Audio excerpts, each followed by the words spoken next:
کہتے ہیں کہ حسن بہت بھاتا ہے، لیکن سچ تو یہ ہے کہ عورت کا اصل حسن اس کے نقش و نگار میں نہیں بلکہ اس کی حیا میں ہوتا ہے۔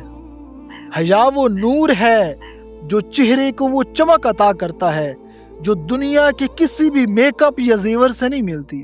اور ایک بات ہمیشہ کے لیے اپنے دلوں پر اور اپنے ذہنوں پر نقش کر لیجئے، اور اگر آپ کے پاس کوئی نوٹ بک ہے نا تو اس پر تحریر بھی کر لیجئے کہ حیا سے پہلے عورت میں کوئی خوبصورتی نہیں، اور حیا کے بعد عورت کو کسی خوبصورتی کی ضرورت۔ تو اس پر 2-4 لائنیں ہیں جو میری اپنی لکھی ہوئی ہیں کہ حیا ہی سے تو ہے عورت کی نمو، یہی ہے اس کے بدن کی مشک بو، بغیر اس کے ہے ہر ایک زینت ادھوری، حیا ہی سے ہے حسن کی اصل آبرو۔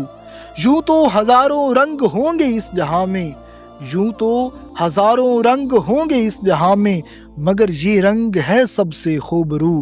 وہ صورت خاک ہے جس میں حیا نہیں، وہ سیرت ہی تو اصل رنگ و بو ہے۔